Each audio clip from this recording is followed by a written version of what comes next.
Au Kenya, des échauffourées ont éclaté mercredi à la mi-journée entre police anti-émeute et manifestants à Kisumu, ville de l'ouest du pays et fief du candidat de l'opposition à la présidentielle, Raila Odinga.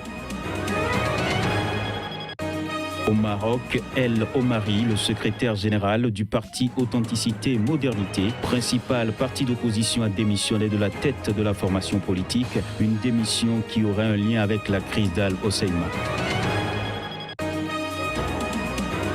Et au Burundi, le président Pierre Nkurunziza a lancé il y a un peu plus d'un mois une campagne en vue de mobiliser les Burundais à financer eux-mêmes, grâce à leurs dons, les élections de 2020.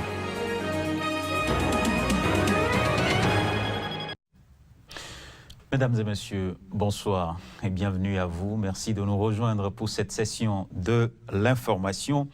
En Tanzanie, malgré les appels pressants de ses supporters qui lui demandent de s'éterniser au pouvoir, le président John Magufuli a promis de respecter la constitution de son pays.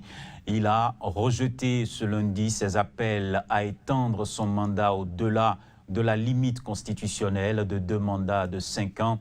Selon les supporters du président tanzanien, parmi lesquels figurent plusieurs personnalités, dont l'ancien président Ali Hassan Mwinyi, au pouvoir de 1985 à 1995 dans la région, plusieurs dirigeants ont manipulé leur constitution pour rester au pouvoir.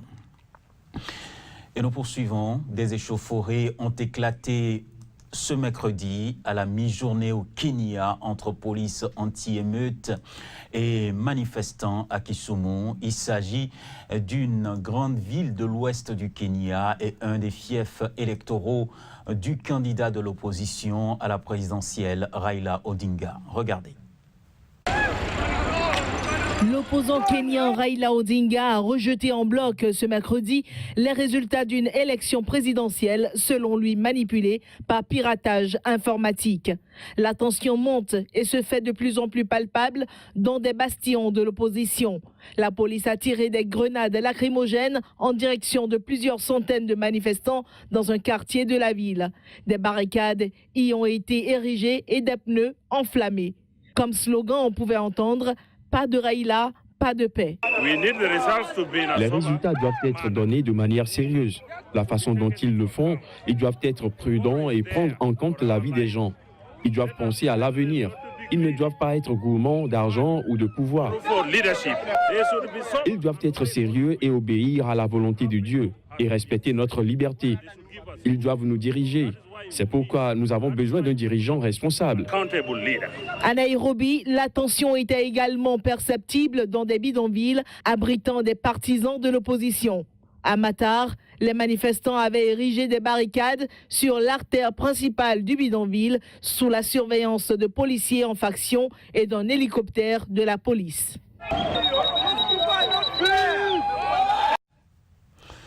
Au Maroc, Ilyas El Omari, le secrétaire général du parti Authenticité et Modernité, principal parti d'opposition, a présenté sa démission. Une information analysée par la presse locale.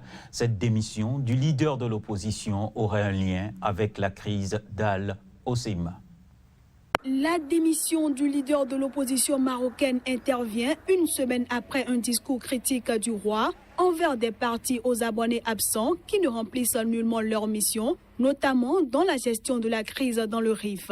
Ancien militant d'extrême gauche et également le président de la région nord du Maroc, Ilyas El Omari a évoqué en conférence de presse une décision individuelle et indépendante qui n'a aucune relation avec ce qui se passe à Al-Hoceima et ce, contrairement à ce qu'a annoncé la presse locale. Selon lui, sa décision est motivée par le non-respect de certains élus du PAM, des orientations du parti et des engagements pris envers les électeurs, se présentant lui-même comme le premier responsable. Ilyas El Omari avait pris début 2016 les rênes du PAM, formation fondée en 2008 par Fouad Ali El Ima, un proche conseiller du roi du Maroc.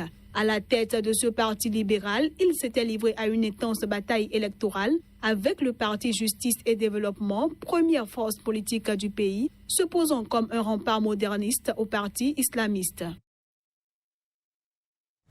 Direction le Burundi. Il y a un peu plus d'un mois, le président Pierre Nkurunziza a lancé une campagne, ceci en vue de mobiliser les Burundais à financer eux-mêmes, grâce à leurs dons, les élections de 2020.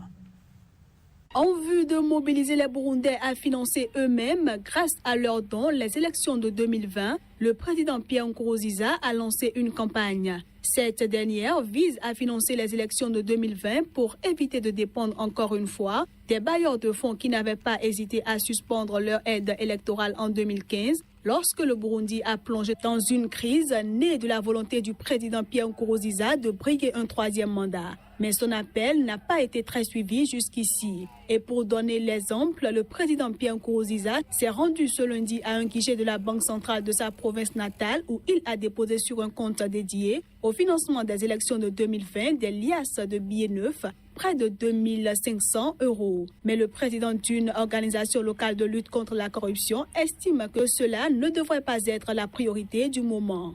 Le président du Sénarède, une plateforme d'opposition en exil, dénonce quant à lui une marche forcée vers un quatrième mandat devenu irréversible. Autre actualité, au cours de ces derniers mois, des dizaines de personnes sont mortes de soif dans le nord du Niger. Cela est dû au fait que pour contourner les postes de contrôle, les passeurs prennent des routes plus dangereuses à travers le désert du Sahara, loin des points d'eau et des services de base. Reportage. Du 19 au 25 juillet, l'Organisation internationale pour la migration a mené une mission d'évaluation des itinéraires migratoires dans le désert du Téréré et la région qui est frontalière entre le Niger et la Libye. Le but de la mission était de mieux comprendre comment aider les migrants en détresse sur cette route et renforcer la capacité du gouvernement du Niger à gérer les migrations. Pour contourner les postes de contrôle, les trafiquants prennent des routes plus dangereuses à travers le désert du Sahara, loin des points d'eau et des services de base.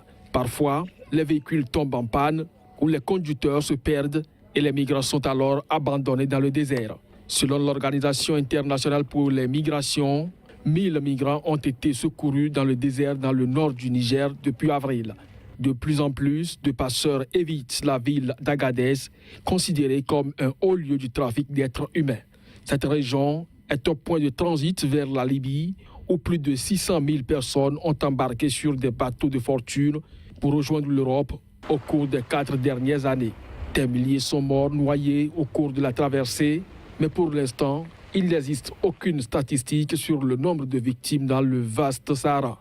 L'OIM, en collaboration avec le département de la protection civile du Niger, a découvert plus de 1400 km à la fin du mois de juillet dans la partie nord du pays pour étudier les flux et les routes migratoires tout en sauvant plus de 150 migrants en détresse.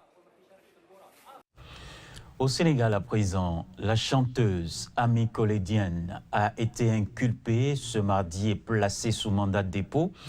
Elle est accusée d'offense au chef de l'État et diffusion de fausses nouvelles. Les détails.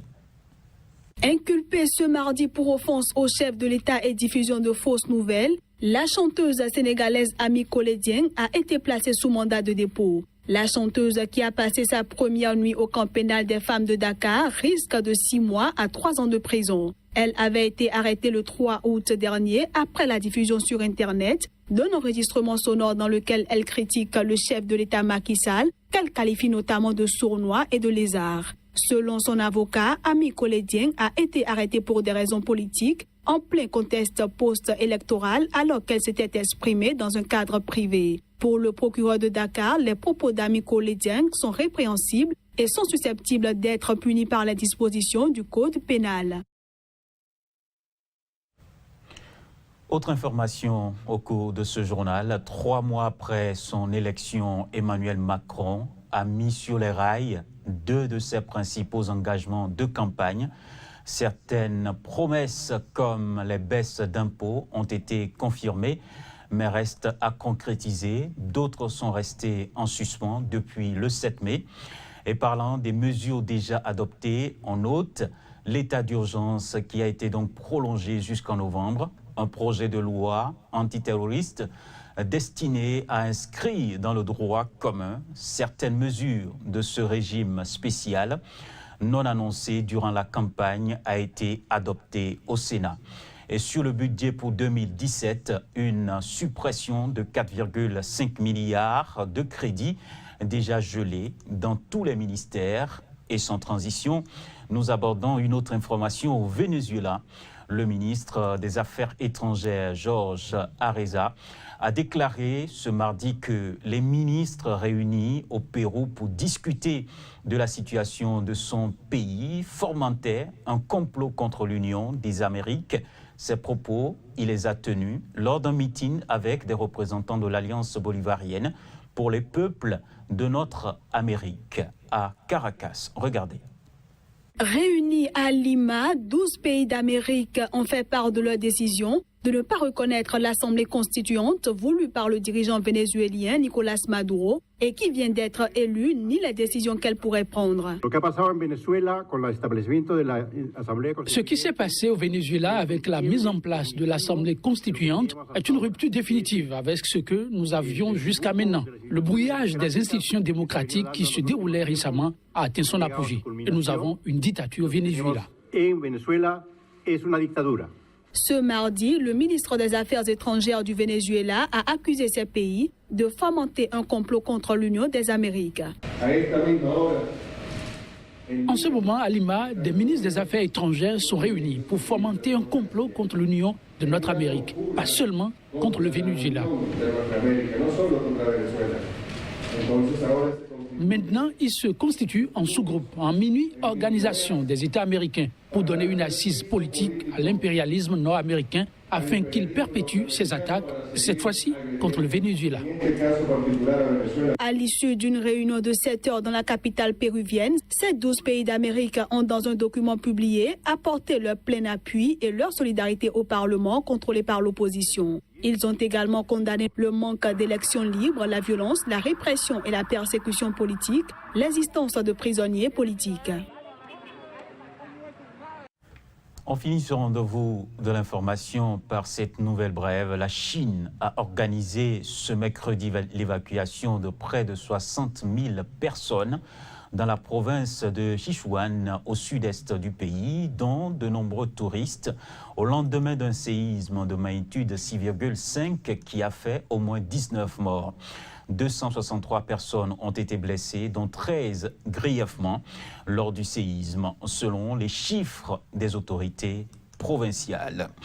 Et mesdames et messieurs, c'est définitivement bouclé pour ce rendez-vous de l'information. Merci pour votre attention.